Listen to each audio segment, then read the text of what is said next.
Kelainan celah bibir dan langit-langit bukan hanya persoalan estetika, tetapi kondisi medis kompleks yang mempengaruhi fungsi makan, bicara, hingga kesehatan psikososial anak. Untuk memahaminya secara utuh, dibutuhkan pengetahuan yang tidak berhenti pada anatomi dan etiologi, tetapi juga pada tahapan penanganan yang tepat, terukur, dan dikerjakan oleh tim multidisiplin. Buku Penanganan Pasien Celah Bibir dan Langit-Langit, karya Andi Setiawan Budi Harja ini disusun sebagai panduan komprehensif dalam menangani pasien dengan kelainan celah bibir dan langit-langit, cleft lip and palate, suatu kondisi kongenital yang mempengaruhi fungsi anatomi dan estetika wajah, terutama pada area mulut, hidung, dan rongga orofaring.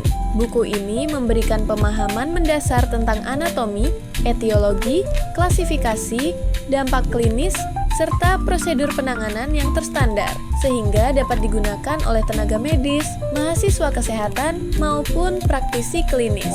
Penulis menjelaskan bahwa celah bibir dan langit-langit merupakan kelainan perkembangan pada masa embrio yang menyebabkan tidak menyatunya jaringan bibir, palatum keras, atau palatum lunak. Kondisi ini dapat berdiri sendiri atau muncul bersamaan dengan sindrom tertentu. Buku ini menguraikan berbagai faktor risiko seperti genetik, paparan obat tertentu selama kehamilan, kekurangan nutrisi dan lingkungan yang dapat meningkatkan kemungkinan terjadinya kelainan ini. Buku ini menjelaskan dampak fungsional dari kondisi celah bibir yang dapat menyebabkan gangguan estetika, kesulitan menyusu, dan potensial masalah psikososial. Sementara celah langit-langit berdampak lebih luas, mencakup gangguan makan, reflux, infeksi telinga tengah berulang, gangguan pendengaran, dan kesulitan bicara.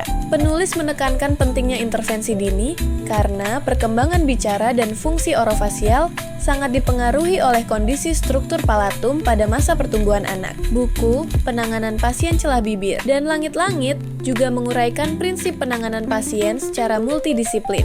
Penanganan ideal melibatkan tim lengkap, terdiri dari dokter bedah plastik atau bedah mulut, dokter anak, dokter THT, spesialis gizi, terapis wicara, ortodontis, serta psikolog. Pendekatan kolaboratif dianggap penting untuk memastikan setiap aspek kesejahteraan pasien tertangani secara maksimal. Pada bagian prosedural, penulis menjelaskan teknik operasi utama. Operasi perbaikan celah bibir, cheiloplasti, biasanya dilakukan pada usia 3-6 bulan, bertujuan mengembalikan fungsi otot orbicularis oris dan memberi bentuk bibir yang normal secara estetis. Sementara itu, operasi celah langit-langit palatoplasti umumnya dilakukan pada usia 9-18 bulan untuk memperbaiki fungsi bicara dan mencegah komplikasi telinga tengah.